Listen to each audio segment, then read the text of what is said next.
Welcome to Flat Earth Debate Live.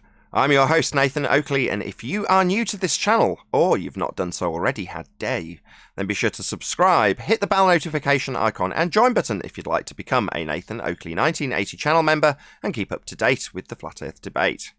If you would like to support the channel, there is a super chat that runs alongside each of these shows while they are live, and there's also a PayPal, Patreon and crypto link in the info box below the video. Most importantly, if you'd like to join the discussion, simply mute the page you are currently watching, then click the link in the info box below this video to join the panel and express your views on the nature of Earth. If you do join, please don't swear. If you do, you'll be ejected, and if you are, please don't try to rejoin the stream using sock accounts. You'll be warmly welcome back on the next stream. Please also share the show on social media. Sharing the show obviously increases the live audience, but this in turn increases the chances of a more diverse panel, so please share the show on Facebook and Twitter.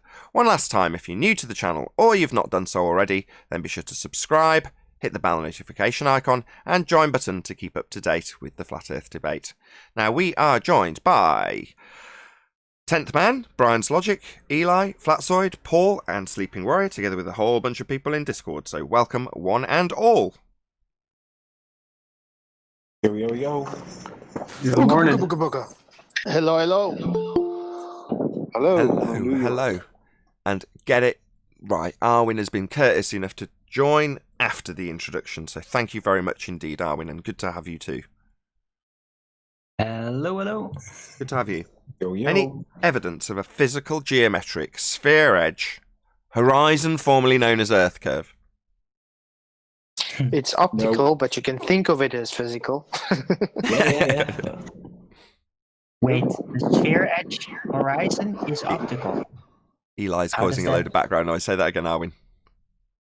How is the physical sphere edge apparent? That doesn't make any sense. Apparent means you can see it. Yeah, but shouldn't it be physical? Yeah, a physical apparent means you can see it and it's a physical point that would block it, like a hill. But does this hill change? But doesn't this hill keep changing? Yeah, horizon. The horizon we experience doesn't stay in a fixed location with its geometry like a hill does. It's non-physical. Apparent, yeah, you can see it, but non-physical. You know, it changes with the weather. The globe side tell us how it's refracted. Unfortunately, they don't appreciate that their refraction involves having a physical horizon to derive a refraction value from with its R value. But we'll brush past that. Yeah, but they even say it's where the sky meets the Earth, or the appearance of that. Where the sky appears to meet the Earth. The sky does not meet the Earth. It just appears to. That's why it's apparent. But it's not physical, it's not an edge, it's not a hill getting in the way. Earth curve doesn't exist in anything beyond the mathematics of Earth curve. It's not real. We don't live on a sphere. Earth is obviously and observably flat. Yeah, that's right, Nathan. The sky is not actually meeting the Earth. It just appears that way. Ergo, apparent. Physical things can be apparent. You can see the top of a hill getting in the way of things behind the hill. That's what they claim Earth curve is, and they claim that the top edge of it, the edge that boats fall over, is the horizon. But horizons aren't a physical thing. You can have a physical horizon if a hill is before the point where things get too small to see. That would be a convergence point. So you can have things that get in the way of the horizon, creating a physical horizon. You can put something in front of you, like your hand, and create a horizon. That would be a physical horizon also. But a sphere edge, tangent point, with physicality at the horizon is not what we experience. The horizon is not physical. Any evidence? There's people still going into Ranty's show claiming a physical geometric location. Oh, well, we debunked that with the black swan. If the Earth was a sphere with a radius of 3959 miles, then every distance to horizon can be no more than 1.2 times the square root of the observer's height in feet. And the black swan has demonstrated unequivocally that the horizon is beyond, in that example, 10 miles when it should be 1.2. Therefore, it's not physical. And the response from the globe side is, it's refracted. Well, that's non-physical then.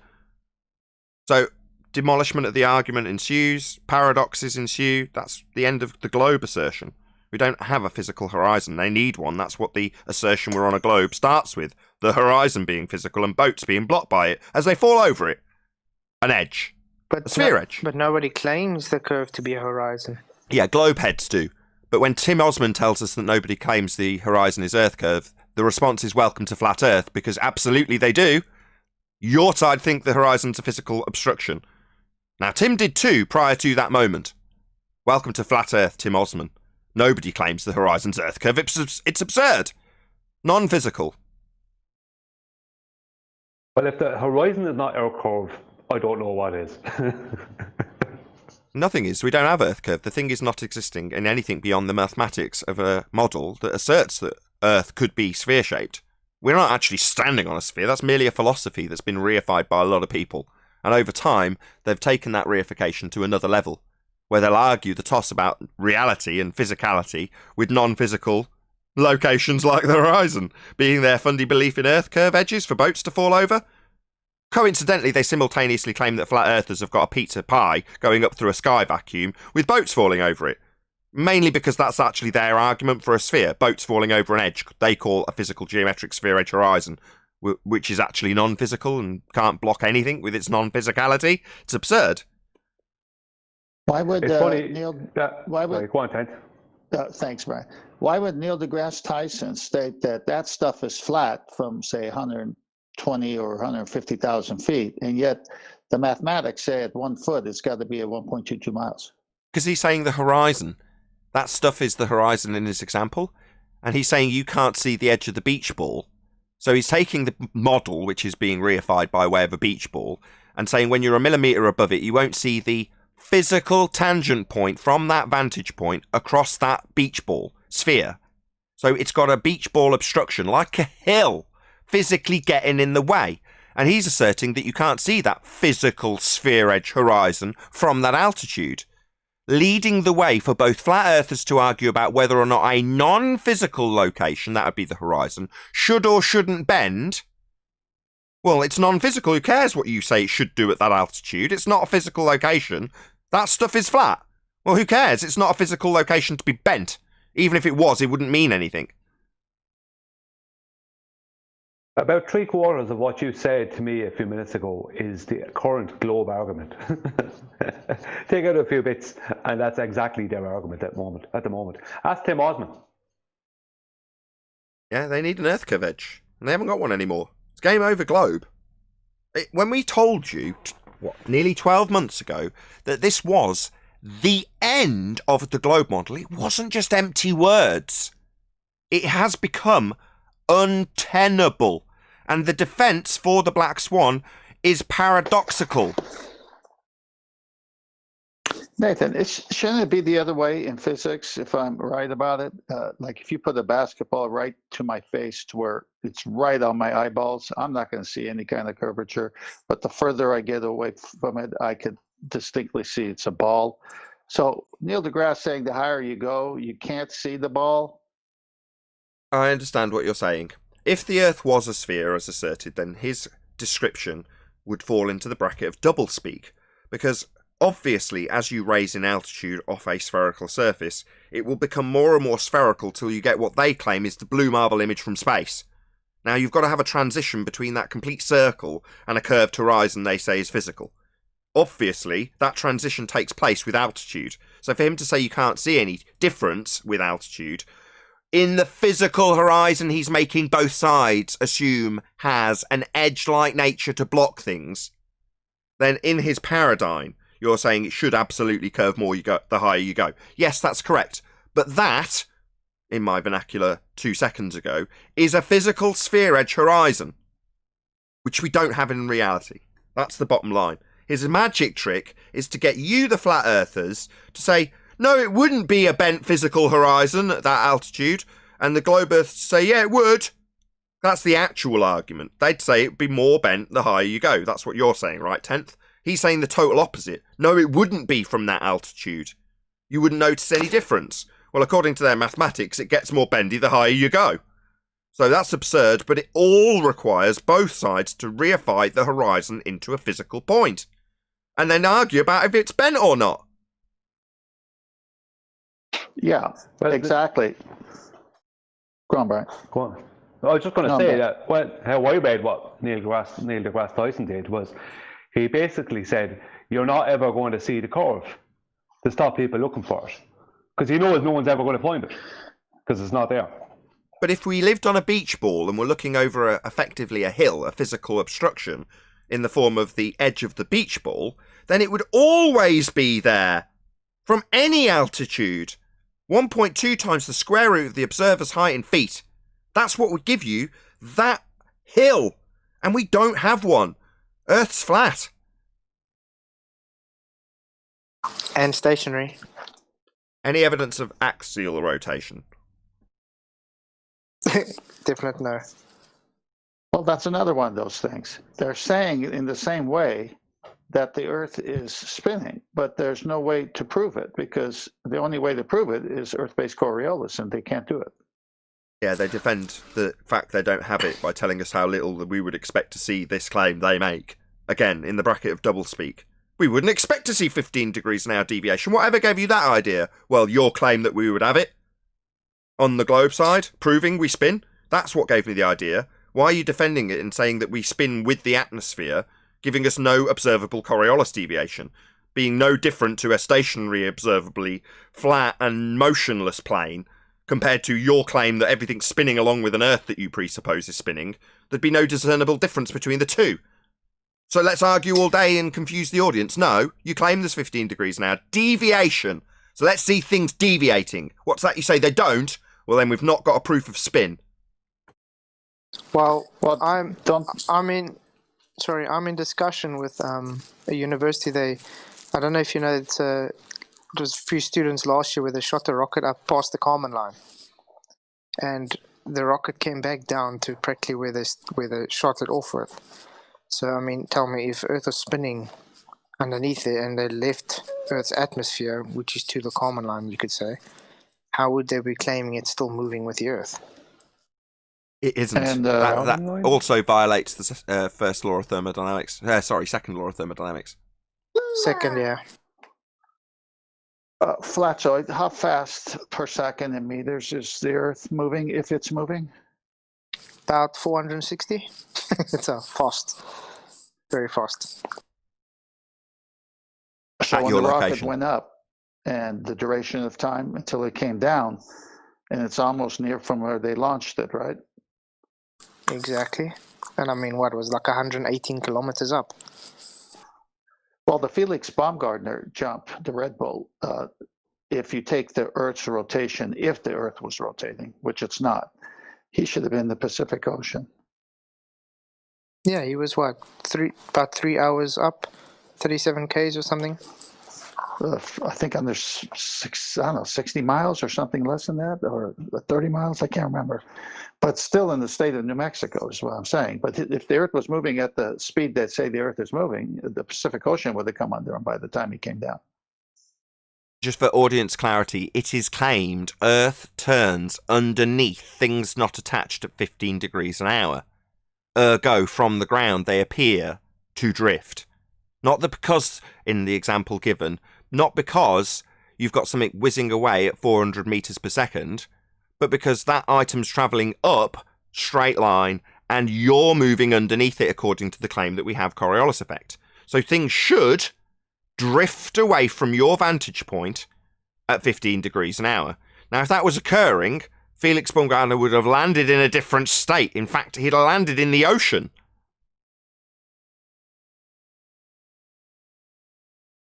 Yeah.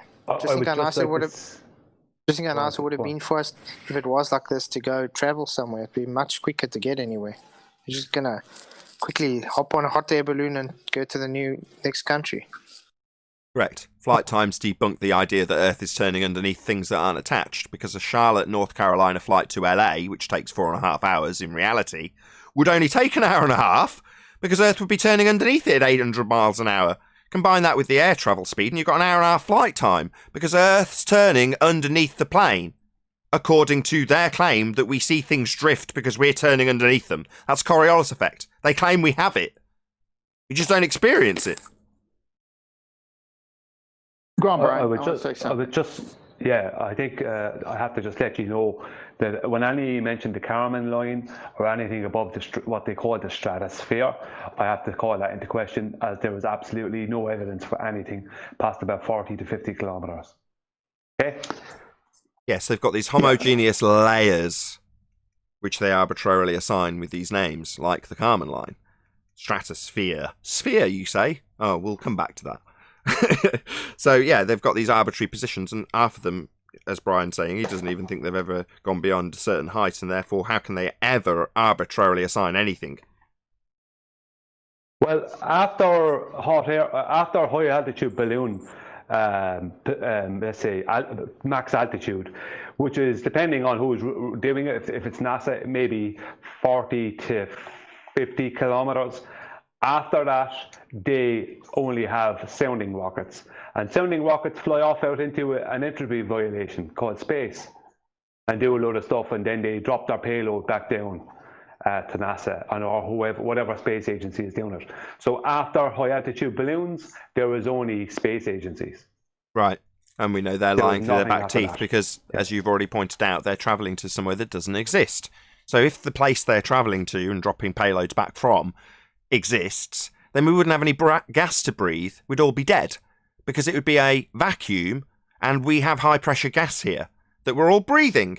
So the gas we're all breathing, the high pressure gas we like filling our lungs with, would all dissipate into that area of low pressure, called a vacuum in their claim, the most powerful vacuum known to man, outer space.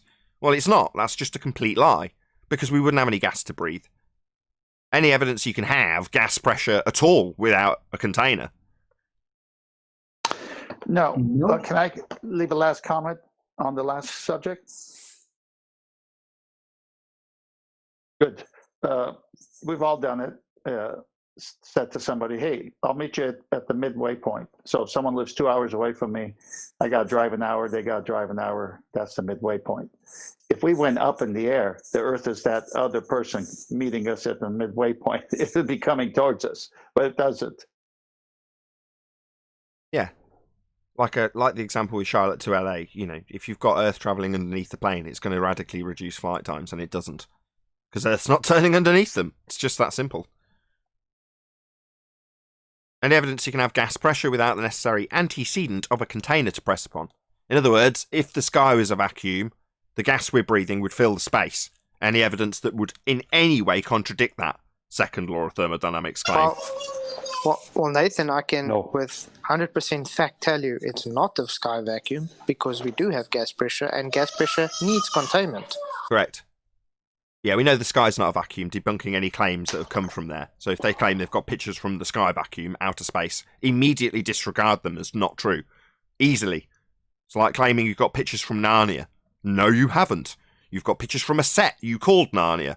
Likewise with space, whatever they claim has come from that area is a lie, because that area isn't real. We'd all be dead if it was. Well, Nathan, you just covered horizon. That doesn't match what they say. Then Earth-based Coriolis, that doesn't match what they say. And now we got gas pressure without a container, which is an impossibility, and it doesn't match what they say. So that's 0 for 3 for them. Yeah, that's the top 3 globe killers. So you can't have gas pressure without a container. The sky is not a vacuum. Automatically debunking all claimed pictures and travel into that region because it's not real. So any claims of pictures from space automatically debunked. The sky is not a vacuum. We have no Earth-based Coriolis effect. That's things deviating, drifting away from you at whatever rate the Earth is claimed to be turning underneath that item if it leaves the surface of the Earth. Exampled by Neil deGrasse Tyson's claim that a football drifted through the goalposts because Earth turned underneath it. Well, if that effect was true, we'd have shortened flight times. We don't. Earth isn't turning. It would exhibit the Coriolis effect, as they claim it does. We don't observe the effect, therefore we are not spinning. And last but by no means least, but by far and away the greatest debunking of any globe claim, is the claim that we're on a sphere to begin with. That would be we have a spherical surface beneath our feet, and that would put every distance to horizon at 1.2 times the square root of the observer's height in feet, at the physical obstruction point they call a tangent they measure to give them r. And the black swan shows that the horizon is not physical by concession of their own side. The globe side makes it plainly obvious the horizon is not physical, undoing any claim of physical obstruction at the horizon caused by an Earth curve geometric sphere edge, formerly known as our horizon, now just a assertion in maths. Earth curve only exists in the maths. So the black swan debunks Earth curve. Coriolis effect debunks the assertion that we're turning, and the sky vacuum is fake. That's the top 3 demolitions of the assertion that we stand on this philosophical model that's been reified by the majority of the Western world, called the heliocentric model, aka the globe.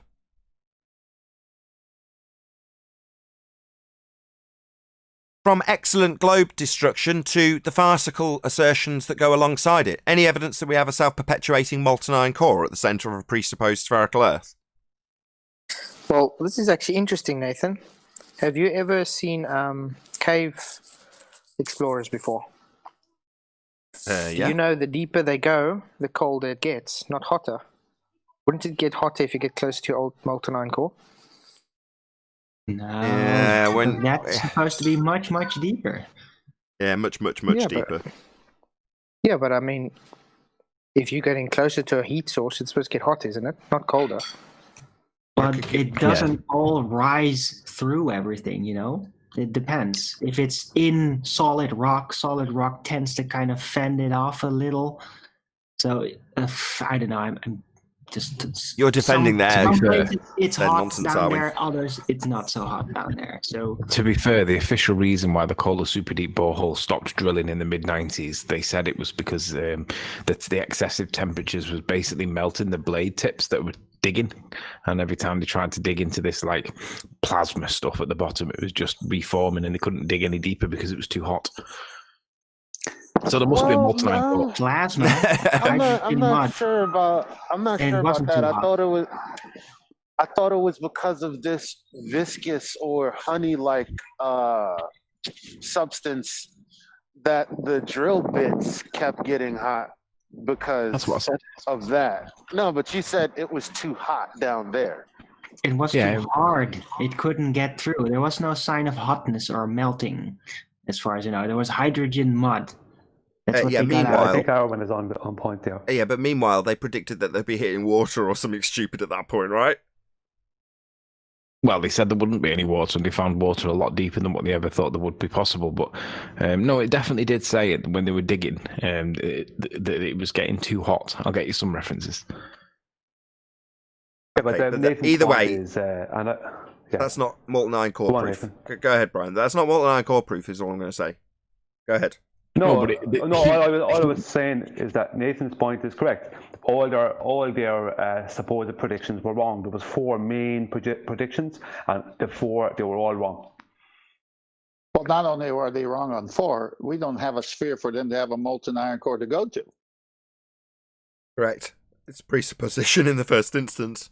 That's the way to cut the head off it, at least, 10th man. Well done. Any evidence of the distance to the sun? Can you have a distance to a non-tangible object that keeps moving? Some say you Moving, can. you say. Some say so, yeah. You mean the angle towards the visual keeps changing? There's nothing actually moving, you see? Moving implies like physical motion in a Euclidean sense. Yeah, it's apparently moving, No, though, isn't it? the sun is definitely moving. No, apparently. Well, we don't know. Apparently moving is what Arwen's driving at. That's the word. Apparently, it is moving, Arwen. Apparently. Right. But if the sun's not moving, we have to be. Oh, I don't see really? I don't see any Coriolis effect involving the Earth as the non-inertial reference frame. So it has to be the sun that moves, whatever it is. Yes, at 15 degrees an hour, it has a transit, and that's what makes a 24-hour day and night. Isn't that a visually obvious statement to make? From my vantage point, it is clear and observably obvious that the apparent movement of the sun takes place. That no one could ever argue against. So to take that notion and say, well, actually, it's you moving, but because you're part of the non-inertial spinning reference frame, you don't notice that you're causing that movement as you and everything around you moves. That's absurd. I'd be better off saying it was a light in the sky and that thing is in the sky and the sky's moving. I'd be better off saying that than saying I'm moving. But that would at least have some logic behind it, because when you see some of the star movements, at least at first blush, you could infer that, right? I don't know. It might have come forth from relativism thinking. It's all relative. So that could be moving, or you could be moving. That sort of mechanical way of thinking, thanks to Einstein, does that. You can do a demonstration. It came from going from geocentric to heliocentric, and it was moving when we were geocentric, but when we went to heliocentric, we're moving now. And why not? It's only a philosophy. I have some talk on the stars, but I guess I'll wait. No, go ahead. Feel free. Well, I mean, I don't really have it all there put together, but remember, because we're on a sphere, we have this assumption that the stars are all around us, all around that sphere that is, right? Well, I don't, but yeah. We have no reason to believe that there are stars above us during the day. What reason is there? Well, there isn't, apparently, and obviously not. But they do still hang around. I've certainly seen the morning star hang around for a lot longer than it should in the blue sky. But the bit that I'm going to focus on is more the fact that you said, why would you infer or assume that when you travel south, what was and is above your head is still above your head, but actually below where you started, antipodal from your first position? Why would you infer or assume that? It's absurd to assume that the stars, when you move south towards the horizon and are still above your head when you arrive there, are actually antipodal from when you first started. That's a stupid thing to assume, if you ask me. Why would you assume it? Stutter for me, bitch. Say again? Stutter for me, bitch. Talking to me? You stuttered then. I just wanted to say. Oh, right. But that's a really weird thing to say, Tony. Yeah, I was going to say, it's not like I'm being pinned against the wall by a fundy right now. What? I said, it's not like I'm being pinned against the wall by a fundy and I'm experiencing cognitive dissonance. You know, when somebody's saying... I've always wanted to say it. Stutter for me, bitch. Yeah, I say it when they haven't got a comeback after declaring their contradicting position, as opposed to just detailing something that I haven't got the right word for. Oh, there you go, another stutter. Yeah. Can I present my screen, Nathan, please? You can. Go ahead. This is one of the citations. Now, I'm not relying on this because I'm not saying this is true. This is just a supporting citation. There are many of them like it, but this is just one. This Atlas Obscura website, you can find this just by typing in some keywords on Google. They claim in this document that if you go down to one of these articles here, it says, while data produced by the Kohler drilling project continues to be analysed, the drilling itself was forced to stop in the early 1990s when unexpectedly high temperatures were encountered. So it seems to suggest that they stopped drilling because they couldn't get it beyond a certain depth because of the temperature. Now, that doesn't mean that there's a molten iron core, and it doesn't even mean it's true just because this website's citing it. I'm just saying that when I researched this last time I looked into it, this was the reason I understood for why they stopped, because it did actually get pretty hot down there, and it kept blunting their drilling bits. But take of it from whatever you want. I'm not saying it's definitely true. I'm just supporting it. Thanks for that. Okay. But where's the hydrogen mud coming from then? So when I use a drill bit, citation. When I use a drill bit here on the top of the surface of their supposed sphere, and it's going through wood, metal, it doesn't matter. It gets hot too. Yeah, because I guess the heat would be caused by the friction of trying to drill through very, very dense rock. Obviously, there's a lot of weight. Mass support like on top of it. So I'm assuming that maybe you could argue that the friction heat was all that was the heat. So just because it says it's hot down there doesn't mean it's coming from a molten iron core. That's a good point. And not only that, but it's a tight drill. It's a tight hole, and it's very far down, and you don't have any oxygen around to cool it. Whereas the one on top here, I have air all around, and it still gets hot with friction.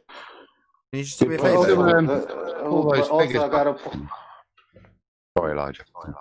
I just have to point out that they did say that it was a viscous type substance that kept filling in on itself as they kept drilling. That's true. That's true. It said that there was. I'll carry on reading. It says, beyond this point, the rock had greater porosity and permeability, which, paired with the high temperatures, caused the rock to behave more like a plastic than a solid, and made drilling near impossible. So whatever's going on down there, we have really no idea. But you can think it's a ball if you want to. Can you present your That's screen what I again? wanted to comment on, Tony. Sorry, those two. Sorry, Adam. Can you present your screen again, just so we can have it on screen while you're discussing it? Yeah. Thanks.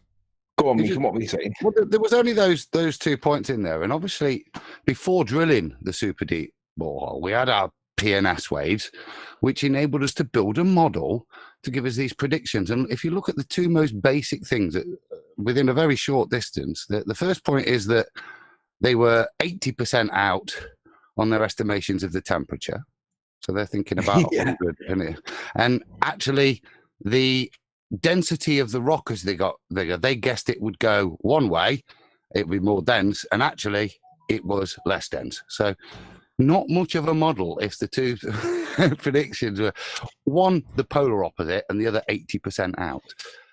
Yeah, they made 4 predictions. Seismology predicted 4 things that they would predict, that they would get when they were digging. And one of them was that there would be an increase in density in the rock, but they actually found at a certain depth there was a decrease in the density. And for some reason, seismology did not see that. So that was one side. There was another one to do with water would only be to a certain depth. But when they actually dug down, it was like way deeper than what they ever thought it would be. And they claimed that it had like dinosaur DNA in there, obviously, because it obviously indicates that it's a lot older. There was another one to do with, I can't remember the 4 claims. There were 4, and they got all 4 wrong. So seismology wasn't particularly useful when it came to this. But here's the boiling hydrogen mud one. Boiling with hydrogen. Researchers also reported that the extraction of mud, which was boiling with hydrogen. Now, I don't know how hydrogen would stay trapped down there, because obviously it's a constituent element in water, but for some reason the hydrogen's trapped down there and it's creating presumably pressure, and then it boils off when it comes up. Anyway, large quantities of hydrogen at these depths were completely unexpected. So shout out to seismology that failed to anticipate that boiling hydrogen mud would be coming out of the hole. It's weird. I'm just thinking about it. Maybe there was some sort of radioactivity going on down there. They typically also create hydrogen. No, it was definitely the downward acceleration force. Oh, thanks. Okay, let's not descend this into... How are they bringing